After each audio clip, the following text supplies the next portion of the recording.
ദീപം ദീപം. ഏവർക്കും സന്ധ്യാദീപത്തിലേക്ക് സ്വാഗതം. ഇന്ന് വൈശാഖ മാസത്തിലെ ശുക്ലപക്ഷ പഞ്ചമി. ഈ ദിനം ശങ്കരാചാര്യരുടെ ജന്മദിനമായി ആഘോഷിക്കപ്പെടുന്നു. കേരളത്തിലെ കാലടിയിൽ ജനിച്ച് ബാല്യകാലത്ത് തന്നെ സന്യാസം വരിച്ച അദ്ദേഹം അദ്വൈത വേദാന്തത്തിൻ്റെ പ്രചാരകനായിരുന്നു. ജൈന ബുദ്ധമതങ്ങളും മറ്റു വൈദേശിക മതങ്ങളും പ്രചാരത്തിൽ വന്നതോടെ ഹിന്ദുമതത്തിന് നേരിട്ട ക്ഷയത്തിൽ നിന്നും അതിനെ കരകയറ്റിയത് ശങ്കരാചാര്യരായിരുന്നു. ഏതൊരു മൂർത്തിയെക്കുറിച്ചാണോ വർണ്ണിക്കുന്നത് അത് നേരിട്ട് കാണും വിധം ഭക്ത മനസ്സിൽ പതിപ്പിക്കാൻ കരുത്തുള്ള വരികളാണ് ശങ്കരാചാര്യരുടേത്. അവ പാരായണം ചെയ്യണമെന്നില്ല, കേട്ടാലും മതിയാകും. അത്രയ്ക്ക് ശക്തമാണ് അദ്ദേഹത്തിൻ്റെ വരികൾ. ഇനി സന്ധ്യാനാമം കേൾക്കാം.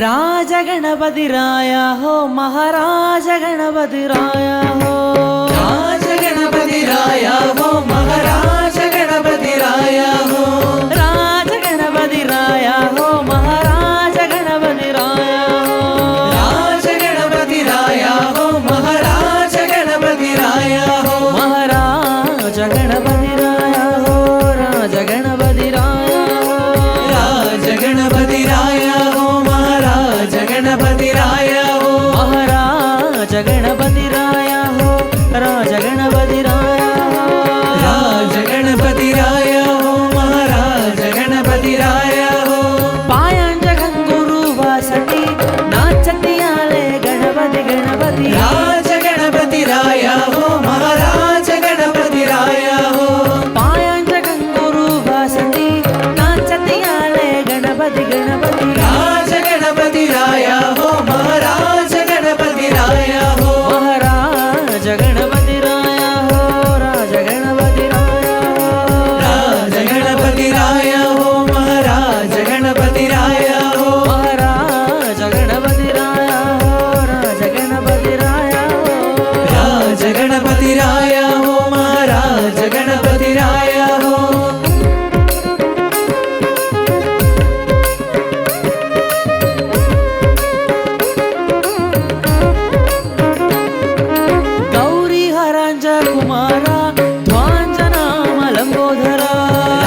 गणपति राया हो महाराज गणपति राया हो महाराज गणपति राया हो राज गणपति राया हो राज गणपति राया हो महाराज गणपति राया हो राज गणपति राया हो महाराज गणपति राया हो राज गणपति राया हो महाराज गणपति राया हो राज गणपति राया हो महाराज गणपति राया हो राज गणपति राया हो महाराज गणपति राया हो. ശ്രീ ശങ്കരന്റെ ജനനം, സന്യാസ സ്വീകരണം എന്നിവ മുതൽ മഹാസമാധി വരെയുള്ള ജീവിതം നിരവധി രസകരമായ കഥകളാൽ സമ്പന്നമാണ്. അത്തരം കഥകളിലൂടെയാണ് ഇന്നത്തെ കഥയമമ നമ്മെ നയിക്കുന്നത്. എല്ലാവർക്കും ഹൃദയം നിറഞ്ഞ നമസ്കാരം. കഥയമമ്മയുടെ ഇന്നത്തെ അധ്യായത്തിലേക്ക് എല്ലാവർക്കും ഹാർദമായ സ്വാഗതം. ഭാരതത്തിൻ്റെ ആചാര്യ പരമ്പരകളെക്കുറിച്ച് നമ്മൾ സംസാരിക്കുമ്പോൾ ആ ആചാര്യ പരമ്പരയുടെ ഒക്കെ തന്നെ ഏറ്റവും ഔന്നിത്യത്തിൽ നമ്മൾ കാണുന്ന, ഭാരതത്തിൽ എല്ലാവർക്കും ഇന്ന് ഈ സനാതനധർമ്മത്തിൻ്റെ തണലിൽ അഭിമാനത്തോടുകൂടി നിൽക്കാനുള്ള പശ്ചാത്തലം ഉണ്ടാക്കി തന്ന ഒരു മഹാത്മാവിൻ്റെ ജന്മദിനം ആണിന്ന്. ഇന്ന് സാക്ഷാൽ ആദിശങ്കര ഭഗവത്പാദരുടെ ജന്മദിനമാണ്. ശങ്കര ജയന്തി ദിവസമാണ്. എല്ലാവരും സാധിക്കുന്നത് പോലെ ആ ശങ്കര ഭഗവത്പാദരുടെ തൃപ്പാദങ്ങളിൽ സാഷ്ടാംഗം നമസ്കരിക്കുക. കാരണം അദ്ദേഹം ഉള്ളത് കൊണ്ട് മാത്രമാണ് നമുക്ക് എല്ലാവർക്കും ഇന്ന് ലോകത്തിൻ്റെ ഏത് കോണിൽ ചെന്നാലും ഞാൻ ഭാരതീയനാണ് എന്നും, രണ്ട് അതിലും ഉപരിയായി ഞാനൊരു സനാതനധർമ്മ വിശ്വാസിയാണ് എന്നും പറയാനുള്ള ഒരു പശ്ചാത്തലം നമുക്ക് ഒരുക്കി തരുന്നതിൽ ഏറ്റവും വലിയ പങ്ക് വഹിച്ചിട്ടുള്ള മഹാത്മാവാണ് ശങ്കര ഭഗവത്പാദർ. മേടമാസത്തിലെ തിരുവോണം നക്ഷത്രത്തിൽ എറണാകുളം ജില്ലയിലെ കാലടിക്കടുത്ത് ശിവഗുരുവിൻ്റെയും ആര്യാമ്പയുടെയും മകനായിട്ട് ആ ഭഗവത്പാദരുടെ തിരു അവതാരം ഉണ്ടായത് ഇന്നേ ദിവസമാണ് എന്നാണ് സങ്കല്പം. ചരിത്രകാരന്മാരും സന്യാസി ശേഷന്മാരും പറയുന്നത് അദ്ദേഹത്തിൻ്റെ അവതാരം ഏതാണ്ട് BC 507 തിരുവവതാരം ഉണ്ടായത് എന്നൊരു സങ്കല്പം പറയാറുണ്ട്. ഏതായാലും മേടമാസത്തിലെ തിരുവാതിര നക്ഷത്രം, തിരുവാതിര എന്ന് പറയുന്നത് തന്നെ സാക്ഷാൽ മഹാദേവന്റെ നക്ഷത്രമാണ്. ഭഗവാൻ ശങ്കര ഭഗവത്പാദർ പരമശിവന്റെ അംശാവതാരാണ് എന്ന് വിശ്വസിക്കുന്ന വലിയൊരു വിഭാഗം സന്യാസിവര്യന്മാരുണ്ട്. അദ്ദേഹത്തിൻ്റെ പേര് തന്നെ ശങ്കരൻ എന്നാണല്ലോ. അദ്ദേഹം പടുത്തുയർത്തിയ പ്രസ്ഥാനത്രയത്തിന് മുകളിൽ നിന്നുകൊണ്ടാണ് ഈ സനാതനധർമ്മം ഇന്നും വളരെയധികം ശോഭയോടുകൂടി ഈ ലോകം മുഴുവൻ പ്രകാശിക്കുന്നത്. അദ്ദേഹത്തിൻ്റെ അവതാര കാലഘട്ടത്തിൽ സനാതനധർമ്മം നിരവധിയായിട്ടുള്ള വെല്ലുവിളികൾ നേരിട്ടിരുന്നു. അദ്ദേഹം 32 വയസ്സ് വരെയാണ് അദ്ദേഹത്തിൻ്റെ അവതാര കാലയളവ് പറയുന്നത്. അത്രയും സമയത്തിനുള്ളിൽ അദ്ദേഹം ചെയ്തു തീർക്കാത്ത മഹത്തരങ്ങളായിട്ടുള്ള കാര്യങ്ങളില്ല എന്ന് തന്നെ പറയാം. ഉപനിഷത്തുകൾക്ക്, വേദങ്ങൾക്ക്, ഭഗവത്ഗീതയ്ക്ക് അദ്ദേഹത്തിൻ്റെ വ്യാഖ്യാനങ്ങൾ, ഗ്രന്ഥരചനകൾ, ഭാരതം മുഴുവൻ സഞ്ചരിച്ച് അദ്ദേഹം അദ്വൈതത്തിൻ്റെ ചിന്തയുടെ, അതിൻ്റെ ദർശനങ്ങളുടെ മഹാത്മ്യത്തെ ഭാരതത്തിൻ്റെ ഓരോ കോണുകളിലും എത്തിച്ച്, ഭാരതത്തിൻ്റെ 4 ദിക്കുകളിലായി 4 ആശ്രമങ്ങൾ പണി കഴിപ്പിച്ച്, അവിടെയൊക്കെ തന്നെ ഏറ്റവും അമൂല്യമായിട്ടുള്ള ഒരു ശിഷ്യസമ്പത്ത് ഉണ്ടാക്കി ഇന്നും ഭാരതത്തിൻ്റെ ആത്മീയ തേജസ്സായിട്ട് ശങ്കര ഭഗവത്പാദർ നിലനിൽക്കുന്നു.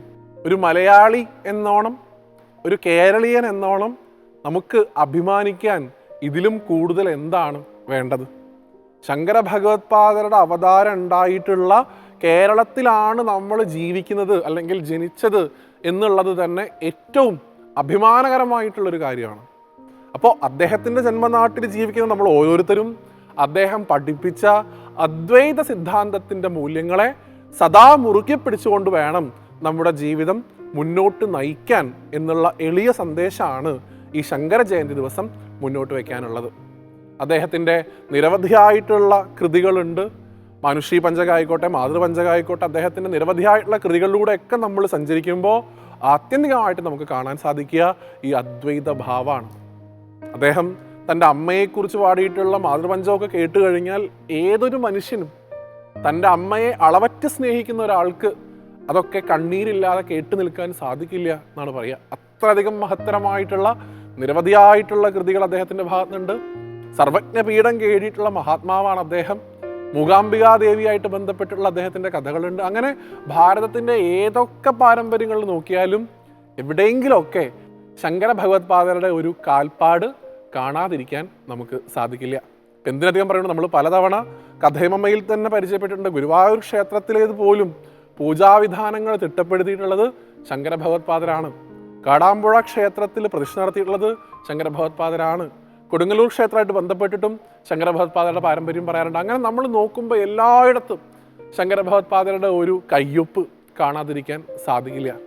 ശൈവരെന്നും വൈഷ്ണവരെന്നും ശാക്തേയരെന്നും ഗാണപത്യരെന്നും കൗമാരരെന്നൊക്കെ പറഞ്ഞ് പരസ്പരം വിഘടിച്ച് നിന്നിരുന്ന ഒരു ജനസമൂഹത്തെ 16ാമത്തെ വയസ്സ് മുതൽ ഒരു തരത്തിലുള്ള സഞ്ചാരപാതകളും കൃത്യമായിട്ടില്ലാത്ത കാലത്ത്, ഒരു തരത്തിലുള്ള സഞ്ചാര മാർഗങ്ങളും ഇന്നത്തെ കാലത്തെ സഞ്ചാരമാർഗങ്ങൾ ഒന്നും തന്നെ ഇല്ലാത്ത കാലത്ത് ഭാരതത്തിൻ്റെ ഒരറ്റം മുതൽ മറ്റേ അറ്റം വരെ നടന്ന് ഓരോ ഗ്രാമങ്ങളിലും ചെന്ന് അവിടുത്തെ പണ്ഡിതന്മാരായിട്ടുള്ള ആളുകളെ സനാതനധർമ്മത്തിൻ്റെയും അദ്വൈതത്തിൻ്റെയും മാഹാത്മ്യം പറഞ്ഞ് മനസ്സിലാക്കിപ്പിച്ച് തർക്കങ്ങളിൽ ഏർപ്പെട്ടുകൊണ്ട് വിവിധങ്ങളായിട്ടുള്ള സംവാദങ്ങളിൽ അവരെ തോൽപ്പിച്ചുകൊണ്ട് അവരെയൊക്കെ തന്നെ സനാതനധർമ്മത്തിൻ്റെ ഭാഗമാക്കി മാറ്റിയ ആ മഹാത്മാവ് ഇല്ലായിരുന്നു എന്നുണ്ടെങ്കിൽ ഇന്ന് അഭിമാനത്തോടു കൂടി നമ്മളൊക്കെ സനാതനധർമ്മ വിശ്വാസികളാണ് എന്ന് പറയാനുള്ള ഒരു ഭാഗ്യം നമുക്ക് ഉണ്ടാവില്ലാതെ പോയിരുന്നു.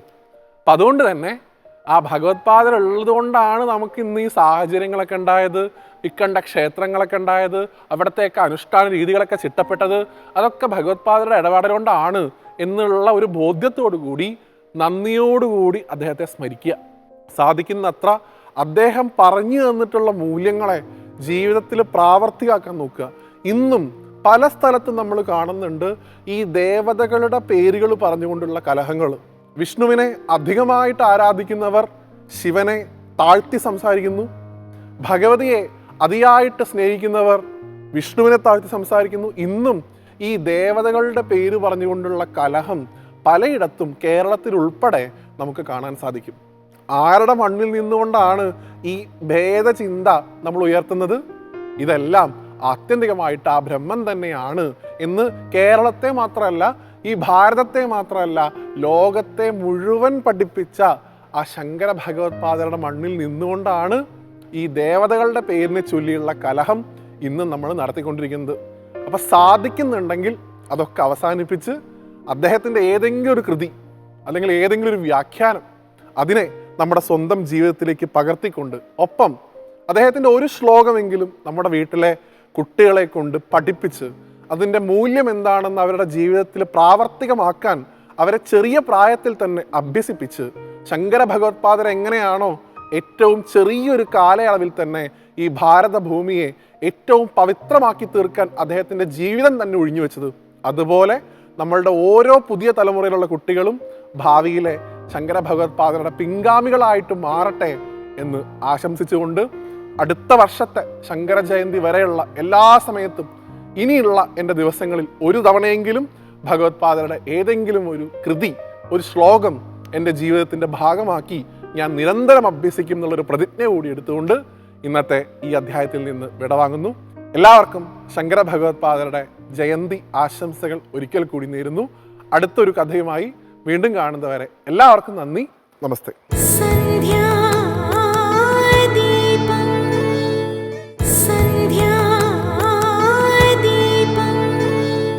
പഴയ കാലങ്ങളിൽ ചില തറവാടുകളിൽ വെച്ചാരാധന പതിവായിരുന്നു.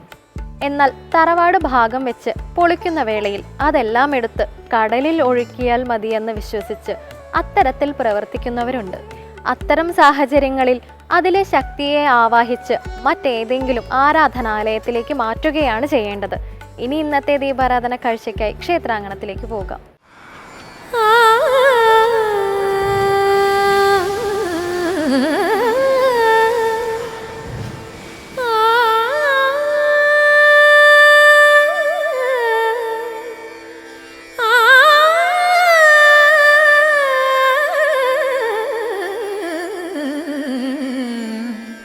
അലയാഴി അവിരതം നാമജപം മുഴക്കിക്കൊണ്ടിരിക്കുന്ന ശംഖുമുഖം കടൽ തീരം. അന്തരീക്ഷത്തിൽ ആകമാനം കടൽ കടന്നെത്തുന്ന കാറ്റിൻ്റെ ആർദ്രത. ജീവിതമാകുന്ന മഹാസാഗരത്തിനു മുന്നിൽ കരണീയമെന്തെന്നറിയാതെ പരിങ്ങിയും ഉള്ളുരുകിയും നിൽക്കുന്ന ഭക്തരെ തലോടുന്ന മാതൃവാത്സല്യത്തിന്റെ പ്രതീകമായി അമ്മ മഹാമായ കുടികൊള്ളുന്ന ദിവ്യസന്നിധി. ഇതാണ് ശംഖുമുഖം ദേവീക്ഷേത്രം. പാഹി പർവതനന്ദിനി മാമയി പാർവണേന്ദു സമവദനേ അംബ പാഹി പർവതനന്ദിനി മാമയി പാർവണേന്ദു സമവദനേ അംബ പാഹി പർവത. ഇതിന്റെ ഉൽപ്പത്തി കഥ ചരിത്രത്തിനും അപ്പുറത്തേക്ക് നീണ്ടുകിടക്കുന്നതിനാൽ അതറിയണമെങ്കിൽ കടലിനോട് തന്നെ ചോദിക്കണം. കേരളം സൃഷ്ടിച്ച പരശുരാമൻ കേരളത്തിലുടനീളം നടന്ന് ആരാധനാലയങ്ങൾ നിർമ്മിക്കുന്ന കാലം. മലയോരങ്ങളിൽ ശാസ്താക്ഷേത്രങ്ങളും തീരദേശങ്ങളിൽ ദേവീക്ഷേത്രങ്ങളും അദ്ദേഹം നിർമ്മിച്ചു. അത്തരത്തിൽ പരശുരാമനാൽ പ്രതിഷ്ഠിതമായതാണ് ഈ ക്ഷേത്രത്തിലെ വിഗ്രഹവും എന്നാണ് ഐതിഹ്യം.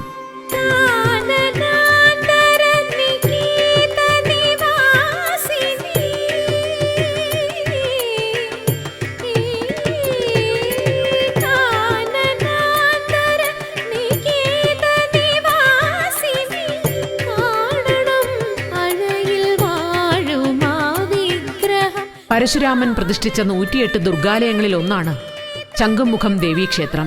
ദക്ഷിണ പശ്ചിമ ഭാഗങ്ങൾ സമുദ്രത്താൽ ചുറ്റപ്പെട്ട് കിടക്കുന്ന ഈ പ്രദേശം ഒരു കാലത്ത് അസുരഗുരുവായ ശുക്രാചാര്യരുടെ യാഗഭൂമിയായിരുന്നു എന്നൊരു വിശ്വാസമുണ്ട്.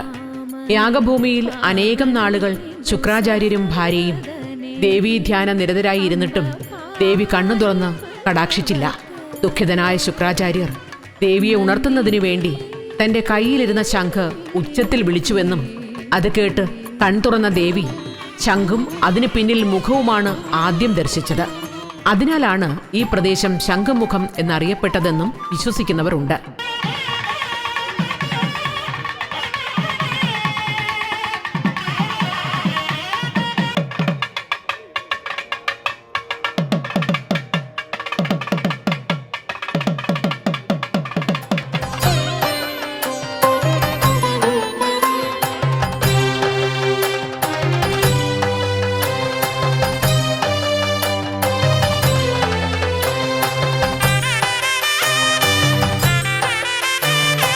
ഈ ക്ഷേത്രവുമായി ബന്ധപ്പെട്ട അനവധി ഐതിഹ്യ കഥകളും ചരിത്ര സൂചനകളും വിശ്വാസങ്ങളും നിലവിലുണ്ട്.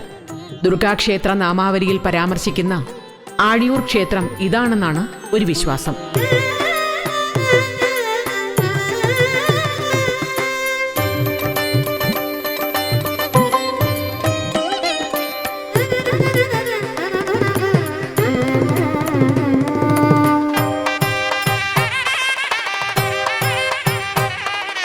തിരുവിതാംകൂർ രാജവംശത്തിലെ എട്ടരയോഗത്തിന്റെ ഭാഗമായിരുന്ന പൂബക്കര പോറ്റിമാരുടേതാണ് ക്ഷേത്രമെന്നാണ് മറ്റൊരു വിശ്വാസം. ശ്രീകോവിലിൽ 4 തൃക്കൈകളോടെ സ്ഥിതി ചെയ്യുന്ന ദുർഗാദേവി ശംഖും ചക്രവും അമ്പും വില്ലും ധരിച്ച രീതിയിലാണ് ദർശനമരുളുന്നത്. മഹിഷാസുര മർദിനി എന്ന രീതിയിൽ കുടികൊള്ളുന്ന അമ്മ പത്മനാഭ സഹോദരിയായി കണക്കാക്കപ്പെടുന്നു. പ്രതിഷ്ഠ എന്ന് പറഞ്ഞാൽ മഹിഷാസുര മർദിനിയാണ്.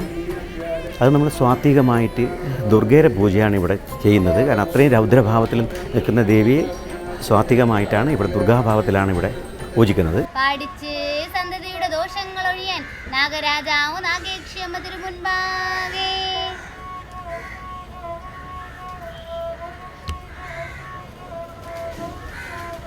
ശത്രുബാധൽ അകറ്റണമേ, വിഷഭയങ്ങൾ ഒഴിയണം, രാഗുർദോഷം തീരേണം സന്തതിക്ക് പാടിക്കുമ്പോൾ. തൃപ്പദ പത്മത്തിൽ അർപ്പിതമാകും ആത്മാവിനു പൂകാൻ അപ്പുറമുണ്ടോ മുപ്പാരിടമതിൽ മറ്റൊരു പരമപദം. തീരപ്രദേശമായതുകൊണ്ട് തന്നെ ക്ഷേത്രാങ്കണം മണൽ പരപ്പാണ്. പുനരുദ്ധാരണ പ്രവർത്തനങ്ങൾ ക്ഷേത്രത്തിന്റെ ഗാംഭീര്യം വർദ്ധിപ്പിച്ചിട്ടുണ്ട്. ശ്രീകോവിലിന് ചുറ്റുമുള്ള ഇടനാഴി മറ്റു ക്ഷേത്രങ്ങളിൽ നിന്ന് വ്യത്യസ്തമായി അടഞ്ഞതായാണ് കാണപ്പെടുന്നത്.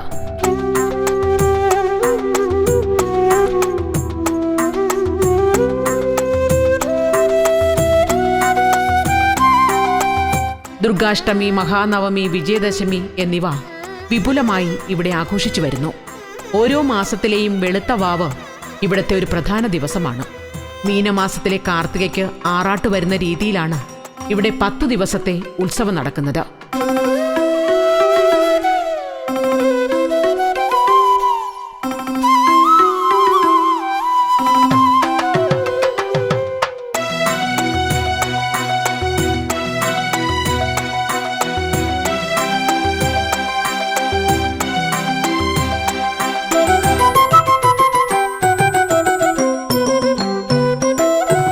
മാർത്താണ്ഡവർമ്മയുടെ കാലം മുതൽ പത്മനാഭസ്വാമി ക്ഷേത്രത്തിലെ ആറാട്ടിനു വേണ്ടിയുള്ള എഴുന്നള്ളത്ത് വേളയിൽ ദേവിക്ക് 16.25 പണം കാണിക്ക വയ്ക്കുന്ന ഏർപ്പാട് ഉണ്ടായിരുന്നു. അത് ഇന്നും തുടരുന്നു. ഇത് ഒരു കാലത്ത് ക്ഷേത്രത്തിന് ലഭിച്ചിരുന്ന രാജകീയമായ പരിഗണനയുടെ സൂചനയാണ്. സ്വാമിയുടെ സഹോദരിയാണ് ശംഖുമോൻ ദേവി. അപ്പോൾ അവിടുത്തെ വർഷത്തിൽ നടക്കുന്ന 2 ആറാട്ടിനും ഇവിടെ ഏറ്റവും ഉത്സവം തുടങ്ങുന്നതിന് മുമ്പിലെ 16 പൊൻപണം ദേവിക്ക് സമർപ്പിച്ചിട്ടാണ് ആറാട്ടിന് ദേവി ഇറങ്ങുന്നത് തന്നെ.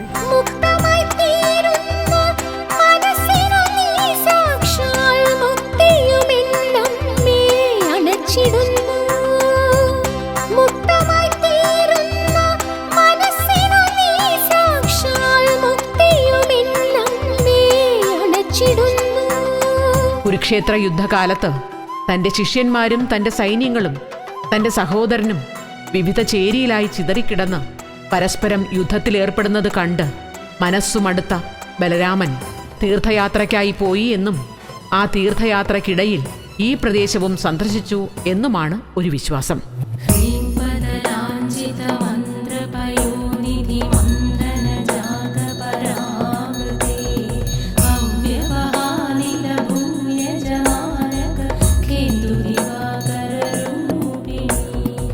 ഈ ദിവ്യസന്നിധിയിലെ പ്രാർത്ഥന വിവാഹ തടസ്സം നീങ്ങുന്നതിനും കുടുംബബന്ധം ദൃഢമാകുന്നതിനും സഹായിക്കുന്നു എന്നൊരു വിശ്വാസം നിലനിൽക്കുന്നതിനാൽ ഒരു കാലത്ത് ധാരാളം വിവാഹങ്ങൾ ഈ ക്ഷേത്രസന്നിധിയിൽ നടത്തപ്പെട്ടിരുന്നു.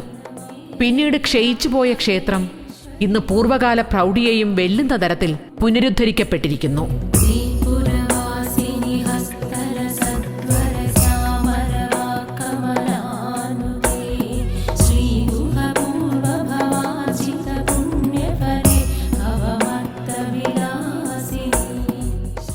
ക്ഷേത്രക്കിണറിനു വേണ്ടി തൊട്ടിയും കയറും സമർപ്പിക്കുന്നത് ആസ്മ രോഗ നിവാരണത്തിന് പ്രതിവിധിയായി കണക്കാക്കപ്പെടുന്നു.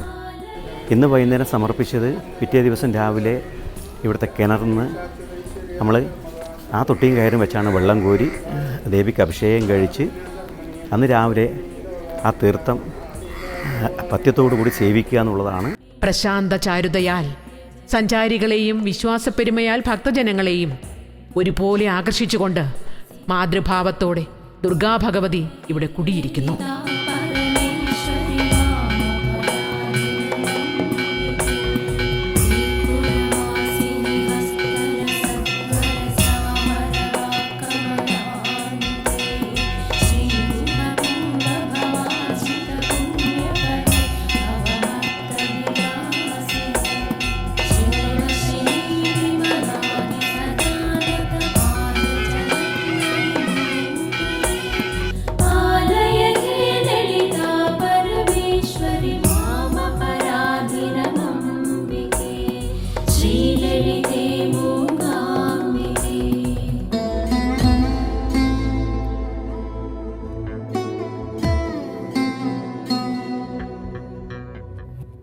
മഞ്ഞുകൊണ്ട് സുതാര്യത നഷ്ടപ്പെട്ട സ്ഫടിക ജനാല വെയിലടിക്കുമ്പോൾ തെളിയും.